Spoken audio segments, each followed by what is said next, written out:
La Iglesia de Restauración lo invita a compartir un tiempo con la Palabra de Dios, de la mano del pastor Walter Escalante. Tome asiento, por favor. Santo, santo es tu nombre. El Señor le bendiga.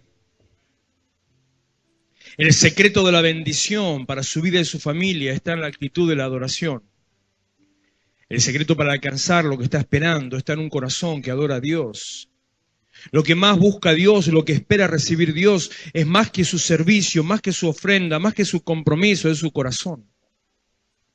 Lo que pasa es que a veces malinterpretamos eso y pensamos que darle a Dios nuestro corazón solamente es levantar las manos y decirle gloria.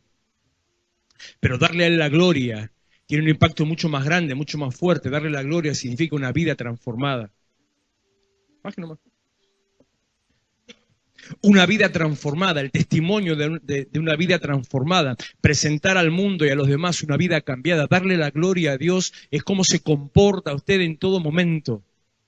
Darle la gloria a Dios es tener una actitud íntegra. Es reconocer a Dios como el poderoso, como el que está por sobre su vida, que tiene la capacidad de darle lo que usted espera, pero en todo momento reconocer a Dios. No ser cristiano en la iglesia y ser vaya uno a saber qué en su casa, y ser vaya uno a saber qué otra cosa en su trabajo, o en la calle, o en el vehículo, sino darle a Dios la gloria con nuestra vida. Le damos a Dios la gloria, no diciéndolo, le damos a Dios la gloria demostrándolo. Le damos a Dios la gloria con nuestra fe, con nuestra búsqueda. Me vino a la mente mientras estábamos cantando, y le quiero leer en Hechos capítulo 16, versículo 22. Tendría que leer de más atrás, pero vamos a leer desde el 16. Hechos 16, 16 dice: aconteció que mientras íbamos a la oración, nos salió al encuentro una muchacha que tenía espíritu de adivinación, la cual daba gran ganancia a sus amos, adivinando. Esta siguiendo a Pablo y a nosotros, y esto lo hacía por muchos días, mas desagradando a Pablo, este se volvió y dijo al espíritu: te mando en el nombre de Jesucristo que salgas de ella, y salió en aquella misma hora. Pero viendo sus amos que había salido la esperanza de su ganancia, prendieron a Pablo y a Silas y los trajeron al foro ante las autoridades, y presentándolos a los magistrados, dijeron: estos hombres, siendo judíos, alborotan a nuestra ciudad y enseñan costumbres que no nos es lícito recibir ni hacer, pues somos romanos. Y se agolpó el pueblo contra ellos, y los magistrados, rasgándole las ropas, ordenaron azotarles con varas. Estamos hablando, esta es la historia, una anécdota que le sucedió a dos siervos del Señor, a dos hombres que predicaban a Jesucristo, dos hombres que habían recibido a Jesús y hablaban, como dijo un demonio, y hablaban el camino de salvación. Dos hombres que transitando por una ciudad que no les correspondía, donde no se conocía el mensaje de Jesucristo todavía, una ciudad, una cultura pagana, empiezan a hacer la obra de Dios, empiezan a declarar y a manifestar la gloria de Dios, permiten que Dios empiece a mover. Y Dios empieza a moverse. Y al moverse Dios, al empezar a traer respuesta, pasa lo que pasa siempre cuando usted se anima a levantarse. Cuando usted se anima a levantarse para servir al Señor, siempre se levantan voces en contra y requieren acallar. Y en esos momentos, en esa situación, cuando se levanta una voz en contra puede ser un vecino, una voz en contra puede ser un amigo, una voz en contra puede ser un familiar, una voz en contra puede ser adentro de su casa.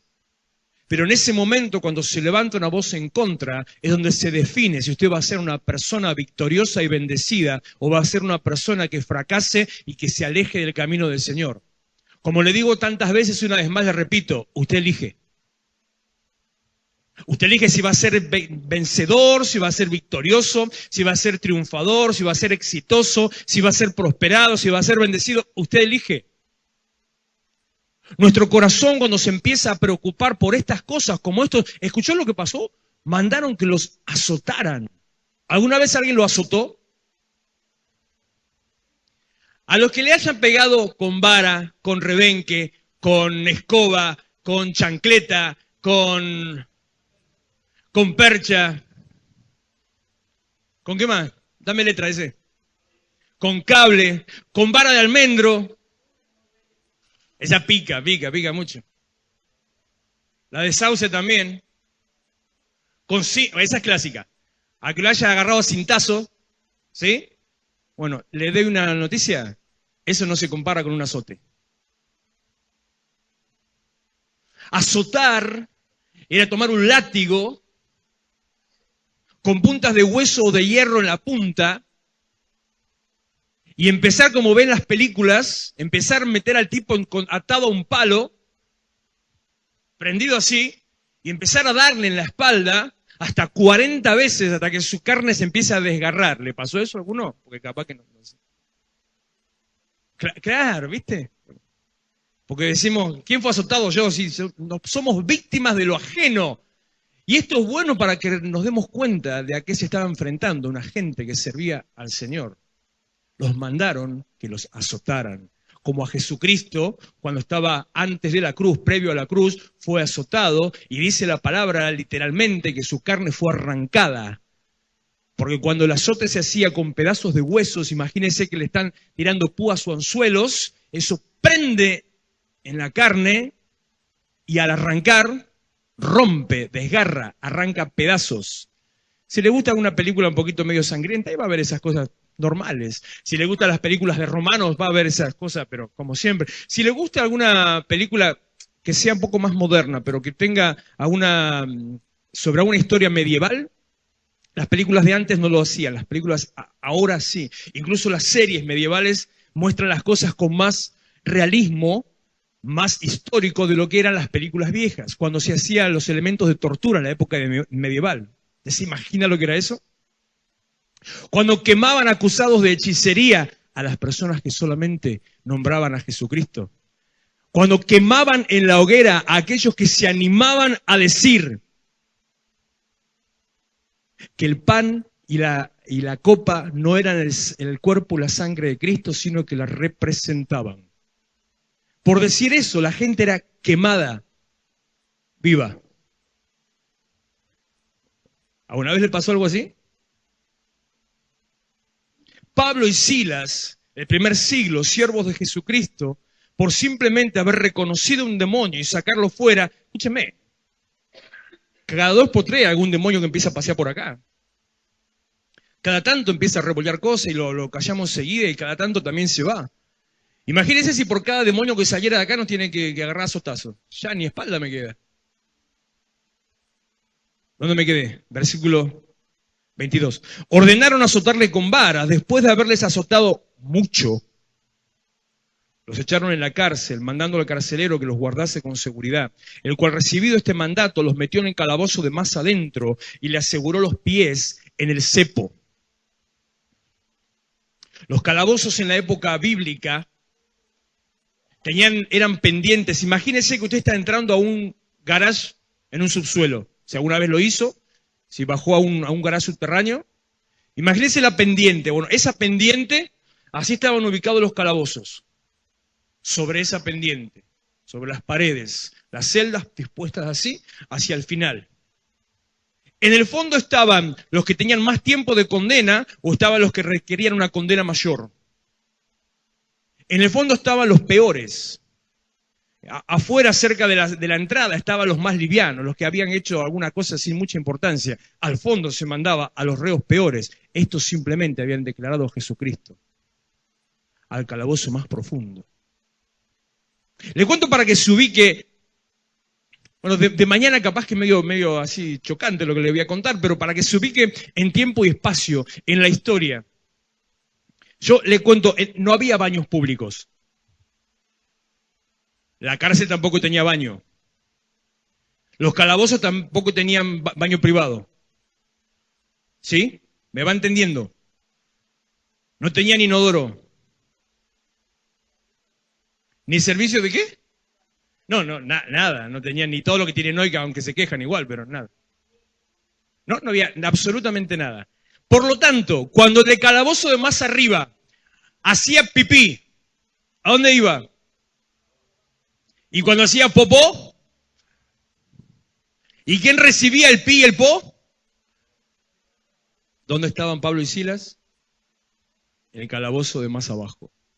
recibiendo toda la inmundicia de aquellos que venían de arriba, de los que todo el tiempo estaban ahí, y esos estaban en el fondo recibiendo la inmundicia que no les correspondía por haber declarado al nombre de Jesucristo. No los quiero asustar con estas cosas, porque si tengo tiempo tengo que leer otro pasaje más, si llegamos con el tiempo. Pero sí quiero hacer un llamado de atención, que a veces nos quejamos o a veces decimos porque Dios no nos responde, y hay un texto que nunca se predica,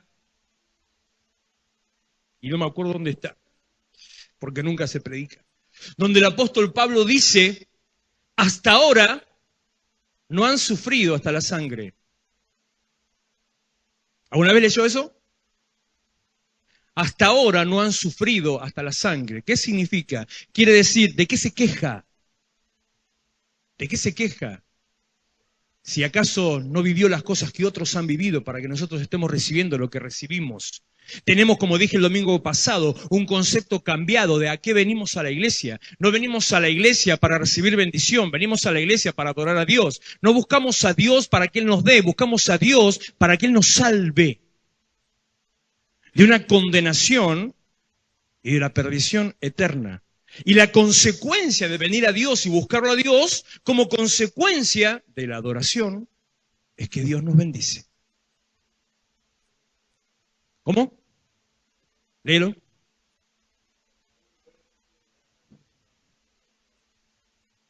¿Qué tal, güey? Hebreos 12:4.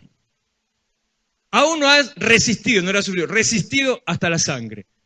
No, si, por ejemplo, ayer la pastora con mucha elegancia, amo a mi esposa, pasó a ministrar por la ofrenda y dijo, en días como hoy, algunos por distintas situaciones no pueden llegar a la iglesia. Y yo me mordí los labios.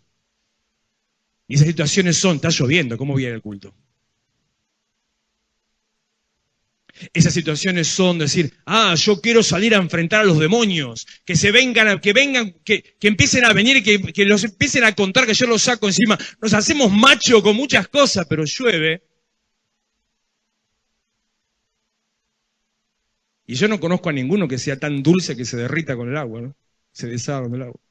Llueve. O sea, a ver, ¿usted alguna vez vio llover? ¿Conoce la lluvia? ¿Sabe qué es la lluvia? ¿No?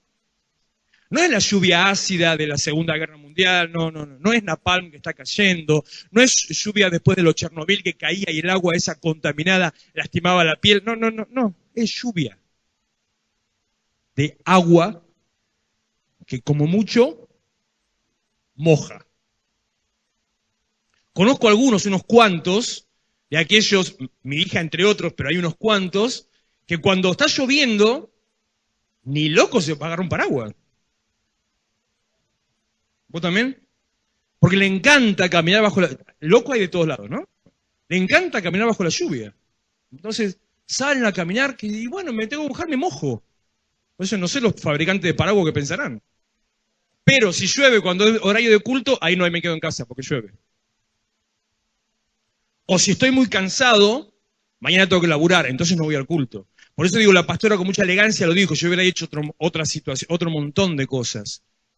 Que después tenía que ver justamente con la palabra que compartimos anoche. De entender, por eso te decía entender quién es Dios. Y tomamos a Dios simplemente como el mozo de restaurante, a quien nosotros le pedimos, tráeme esto y aquello y lo otro, y si no lo trae exactamente como se lo pedimos, se lo devolvemos. Y Dios no es mozo de restaurante, ni de fonda, ni de pizzería berreta. Dios es Dios. Al que encima Él nos da cuando le pedimos, porque Él dijo que da cuando le pedimos. Y si Dios lo dijo, se cumple. Y si usted no recibe, no es que Dios falla. Si yo no recibo, no es que Dios falla. Si yo le pido y no me da, no es que Dios falla. Si yo le pido y Dios no me da, es que no estoy pidiendo de la manera correcta. Cuando usted tiene hijos, más de uno, para poder hacer diferencia en el buen sentido, reconocer las distintas actitudes de cada uno. Y vienen sus hijos y uno con actitud arrogante, otro con exigencia y otro con humildad, a pedirle, no sé, desde un caramelo hasta una Play 4, lo que se le ocurra. ¿A cuál de los tres se los da? O por lo menos, ¿a cuál se lo da primero?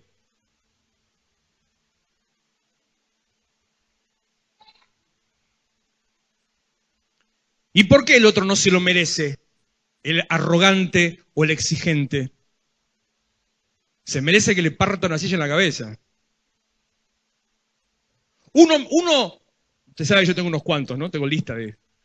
Uno me dice, no diga nada, esto va en secreto. Va en secreto.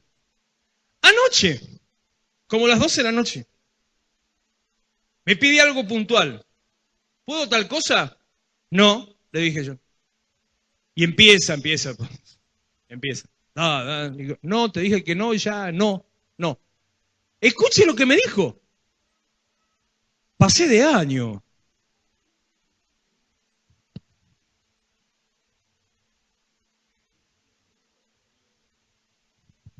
Si por lo menos me hubiera dicho, qué sé yo, pasé de año con notas excelentes, ponele. Es lo mismo, pero la arreglás un cachito mejor. Pasé de año, me dice. Bueno, para. Ahora, entonces yo le digo, si vos me empezás con una lista de lo que hiciste bien, ¿querés que yo te dé la lista de todo lo que hiciste mal? ¿Y querés que después que yo te dé la lista de todo lo que hiciste mal, de que yo te ponga otra lista con todo lo que yo hice? ¿Por vos? Entonces, ¿quién tiene que darle qué a quién? Me salió bien, ¿eh? No hablo más. Me salió bien. Se sentó en un sillón, se agarró el celular, después me dijo, ¿puedo irme a una peli de la compu? Andá, estuvo como hasta las 4 de la mañana mirando películas. Dale, que va. Me salió bien esa. Pero así somos con Dios. Le exigimos a Dios y cuando Dios no responde, entonces nos enojamos con Dios o decimos Dios no funciona o decimos ¿para qué voy a la iglesia si Dios no lo hace? No, usted no viene a la iglesia para que Dios lo bendiga. Viene a la iglesia en reconocimiento de lo que Dios hizo. Él dio su vida por nosotros, nos salvó del infierno, nos rescató y viene a darle adoración. La consecuencia, el resultado de que usted adore a Dios es que recibe las otras cosas. Y recibe en abundancia. Mateo 6:33 dice, ¿alguno lo sabe? Me gusta porque esto antes lo decía todo el tiempo, alguno tendría que saberlo. ¿Sabe? ¿Sabe? ¿Alguien sabe? Ahí hay uno que anda chismeando por ahí atrás. Busquen primeramente el reino de Dios y su justicia. ¿Y cómo sigue? Anótese, no escríbaselo en la Biblia, hágale una marquita por ahí. Haga como yo les digo muchas veces, cuando yo digo esto que les voy a decir, se me ríen. Piensa que lo digo en chiste, no es en chiste, es de verdad. Ponga un papel en el baño frente al inodoro, péguelo ahí.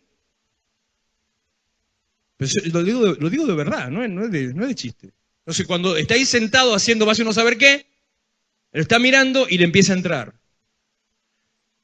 En vez de estar una hora con el celular, mira, busquen a Dios, busquen primeramente el reino de Dios y su justicia, y todo lo demás les será añadido. Todo lo demás. Todo lo demás significa, los versículos anteriores del 31 y 32 dice, que la gente busca las cosas que necesita. Y habla de alimento y de vestido, o sea, cosas materiales. Entonces lo que hacemos, queremos saltar los pasos. Queremos buscar lo material sin buscar a Dios. Y venimos a Dios para que nos dé lo material. No funciona.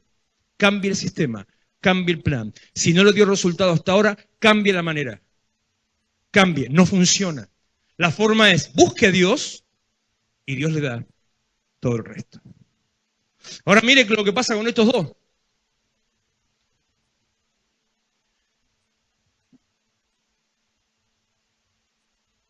...24... El cual recibido este mandato de meterlos en la cárcel, los metió en el calabozo de más adentro, como le dije antes, y les aseguró los pies en el cepo. ¿Sabe qué es un cepo?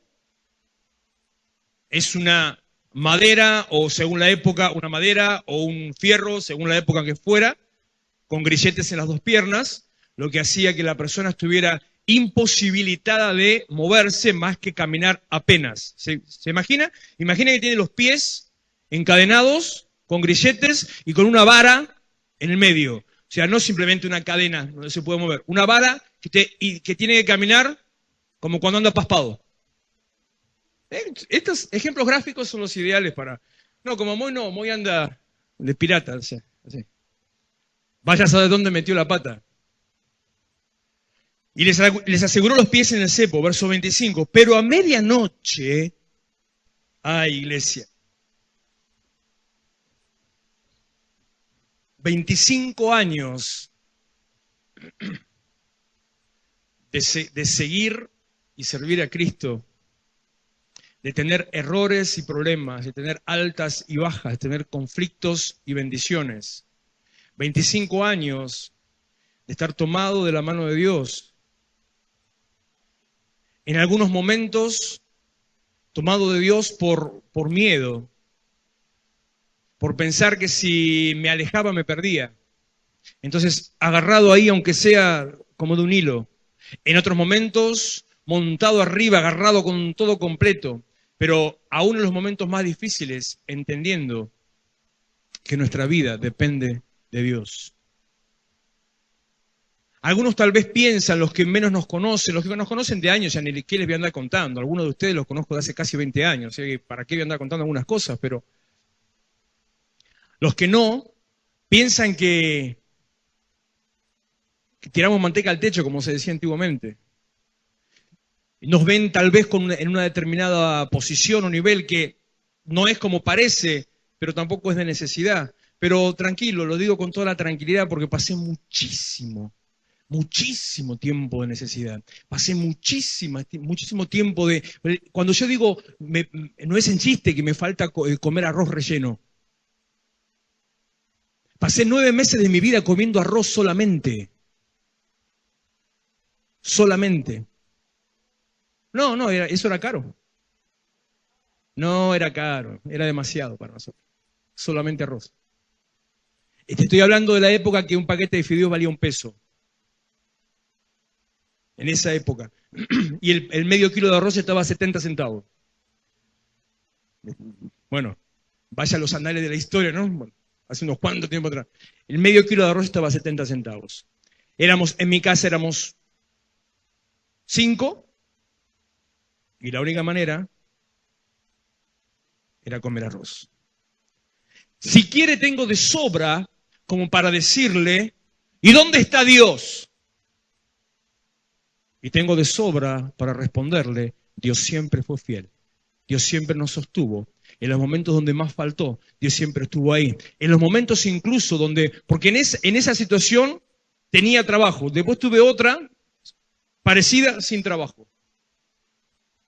En la que estaba sin trabajo ya había conocido más a Dios, ya había aprendido a estar más con Dios. Entonces, estuve mejor económicamente cuando no tenía trabajo que cuando sí lo tenía, porque había aprendido los principios y había aprendido a adorar a Dios en todo tiempo. Y estuve como casi, no recuerdo ahora, 11 meses sin trabajo. 11 meses sin trabajo. Si usted me pregunta cómo vivía, no tengo ni la menor idea. No tengo idea. Pero lo que sí digo, Dios siempre fue fiel. Siempre nos sostuvo. Sí, claro, dejé de pagar impuestos, dejé de pagar un montón de cosas, dejé de pagar casi todo. Pero Dios nos sostuvo y siempre fue fiel. Algunas de las deudas de aquella época, le hablo de casi unos 15 años atrás, algunas de esas que todavía quedaban las terminé de pagar el año pasado.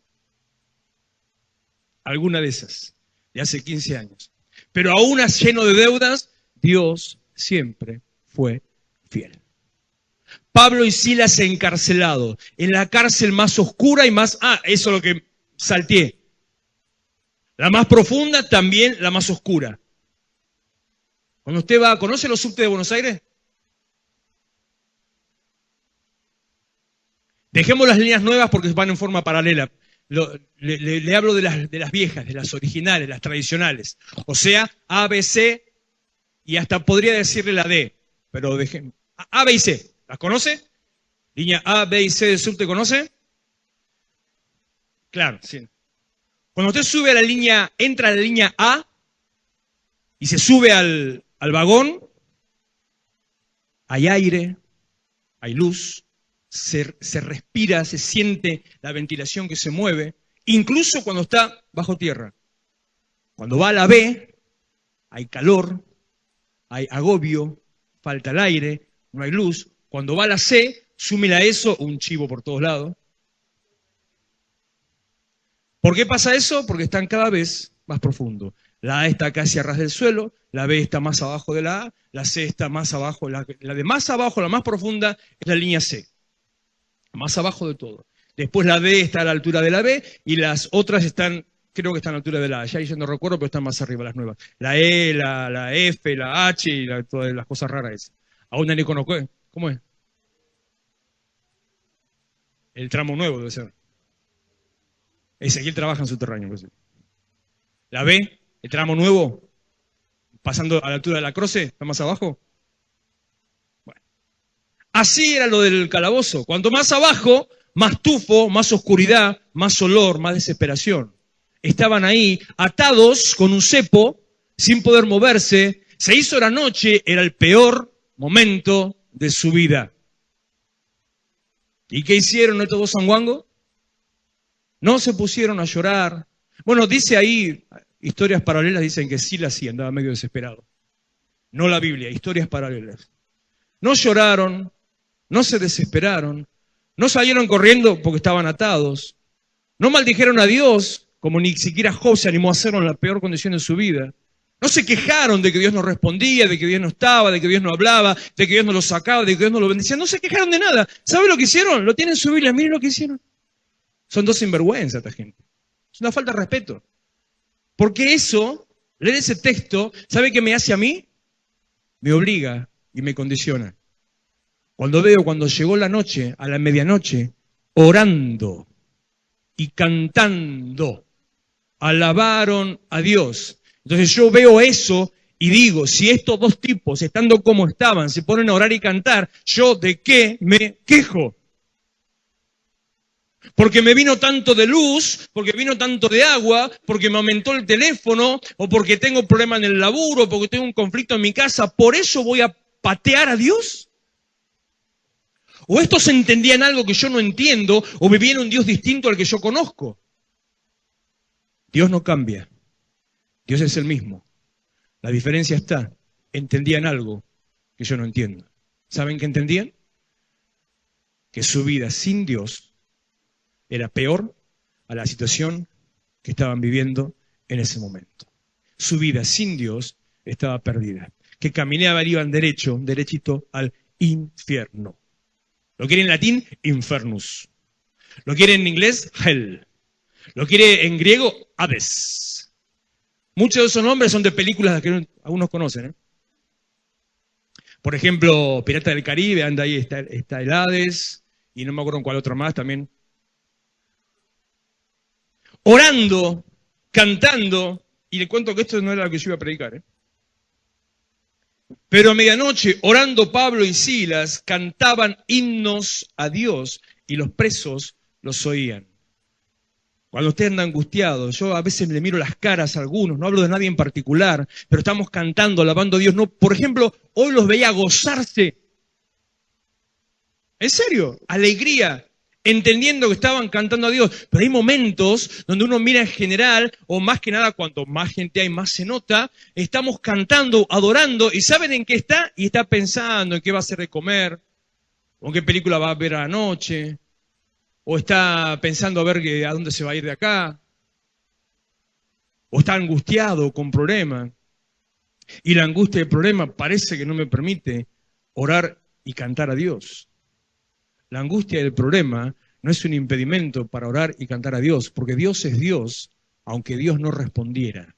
Dios es Dios, aunque Dios no me bendijera. Le voy a decir el antievangelio. El antievangelio. Supongamos que Dios fuera un tirano. Supongamos que Dios no fuera misericordia, que no tuviera misericordia. Supongamos que Dios no bendijera, ni sanara, ni respondiera a nada. Supongamos que Dios no prospera. Imagínese el peor Dios que se pueda imaginar de la película que quiera o de la historieta que se le ocurra. Dios es lo peor. Supongamos que fuera así. Sigue teniendo el poder sobre la vida y la muerte. Y si Dios fuera así, ¿sabés que es más fácil estaríamos delante de Él? Por miedo a... ¿Estaríamos calladitos así delante de Dios? Pero como Él es lleno de misericordia, y como dice el apóstol que la misericordia triunfa sobre el juicio, y que es mayor la misericordia de Dios que el juicio de Dios, entonces, bueno, revoleamos la changreta cada tanto y listo. Dios es Dios. Supongamos, no es así. Dios es lleno de misericordia, de gracia, Dios bendice, Dios prospera, Dios sana, Dios salva, sin nosotros merecerlo. ¿Por qué entonces no tendríamos que venir a Él, como Pablo y Silas, a cantar en medio de la mayor aflicción que estuvieron viviendo? Y así vamos terminando. Versículo 26. Entonces, qué linda palabra. En medio de tu oscuridad, en medio de tu noche, siempre hay un entonces.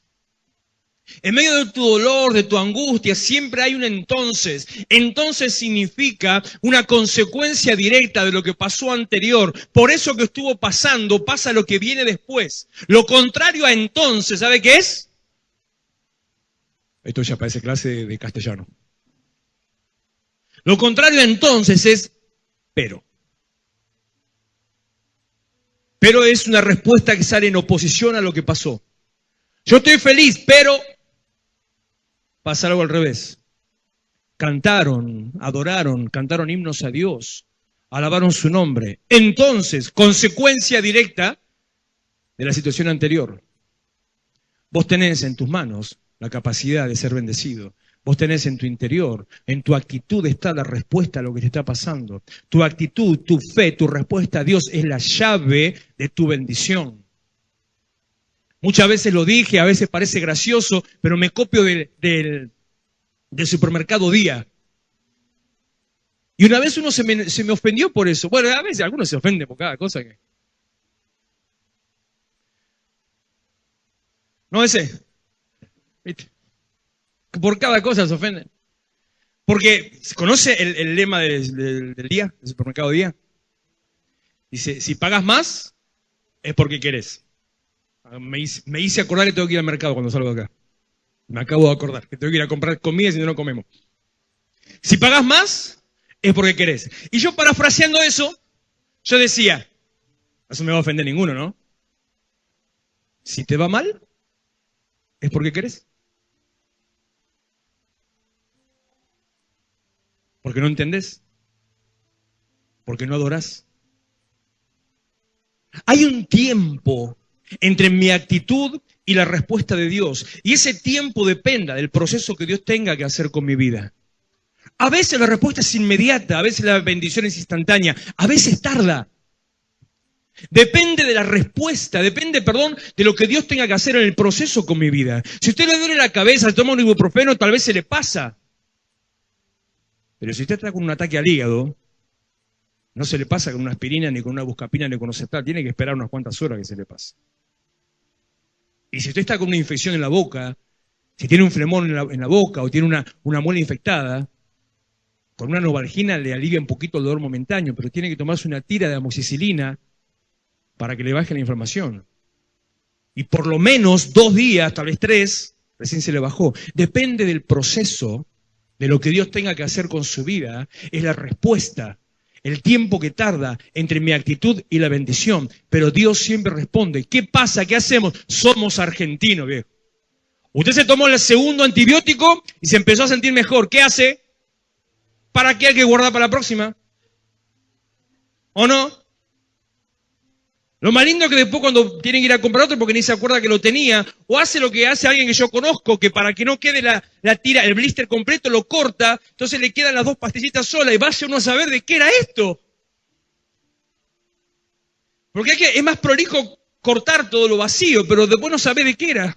Le borró el nombre, ¿no? Hay que terminar los procesos. Hay que dejar que Dios obre. Hay que seguir alabando en medio de la noche, en medio de la oscuridad, porque siempre hay un entonces. Respuesta a mi actitud.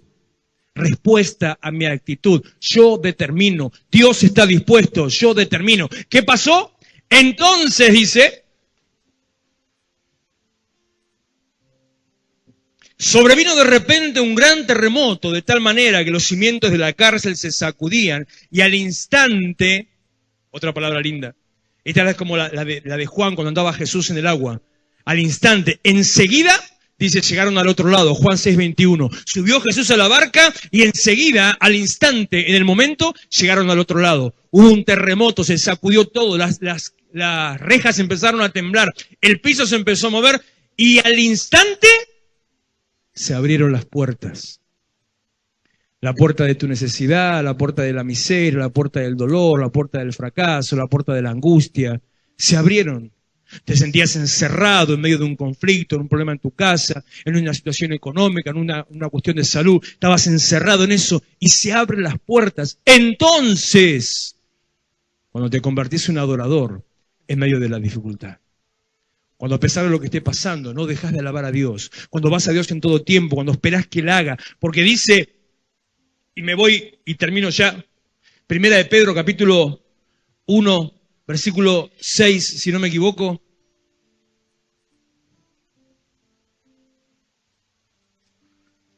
¿Dónde está Pedro? Ahí está. Sí, versículo 6.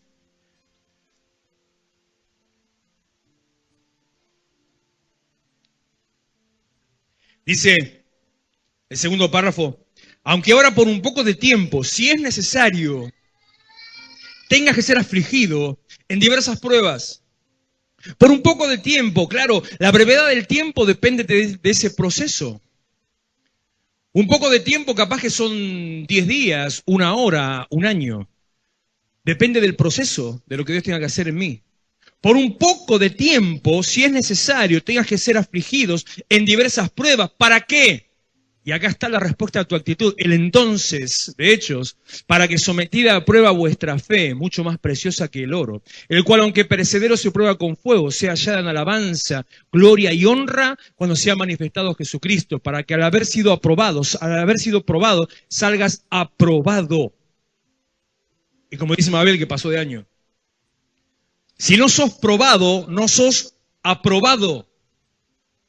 Si estás haciendo una carrera, si estás haciendo un curso, si estás yendo a la escuela, primario o secundario, si estás haciendo el fines, si estás terminando, si querés renovar, poner tu vida en orden, si le tenés miedo al examen, no solucionas nada con eso. Si le tengo miedo al examen, hay 2 caminos. ¿Abandono o apruebo? Abandono, ¿y para qué seguí? ¿Para qué estudié? ¿Para qué me esforcé? ¿Para qué tanto tiempo? ¿Para qué esperar? Y muchas veces es más fácil abandonar. Hay una palabra que no me gusta. Se la digo en inglés para que no la entienda. Igual suena casi igual, así que la van a entender. En inglés dice coward. ¿Ves? Saltó por allá. No me gusta esa palabra. Me molesta. Pero a veces ante los problemas lo que hacemos es actuar con cobardía, por no enfrentar el problema, aunque después del problema la bendición sea mayor. Anímese a enfrentar las pruebas, porque después de la prueba la bendición es mayor. Cuando usted es probado, sale aprobado. Cuando sale aprobado es promovido. Sube de nivel, va a otro nivel, va a otra posición. Y esa prueba ya no la pasa más. Pero si es reprobado, o abandona, o tiene que otra vez, y otra vez, y otra vez, y otra vez. No le tengan miedo a la prueba lo lleva a la promoción. Y dice lo que acabamos de leer de Pedro, para que nuestra fe sea alabada, elogiada, para que Dios mismo nos elogie habiendo sido promovido, para que después el que te tomó el examen te diga, te felicito, che, qué bien que preparaste. Te felicito, te costó, pero zafaste. No importa que sea mucho o poco la felicitación, lo importante es que pase al otro lado. Y termina diciendo, versículo 8, aquí el 9, obteniendo el fin de vuestra fe, que es la salvación de tu alma. Creo en Dios no para que Dios me bendiga. Creo en Dios no para que Dios me sane y restaure. Creo en Dios para que Dios me salve y me rescate. Cuando creo en Dios para que Dios me rescate y por lo tanto vengo a agradecerle y adorar a Dios, entonces Dios me da todo lo demás. ¿Qué es lo que le falta? ¿Qué es lo que está esperando? ¿Qué es lo que todavía Dios no respondió? Cambie el sistema, cambie la forma y conviértase en un adorador. Vamos a ponernos de pie y vamos a terminar adorando al Señor y bendiciendo su nombre. Iglesia de Restauración, Avenida San Martín 2324, Florencio Varela. Los esperamos los miércoles a las 20 horas, sábados 19:30 y los domingos, reunión de jóvenes a las 18 horas. Vení a encontrarte con tus sueños.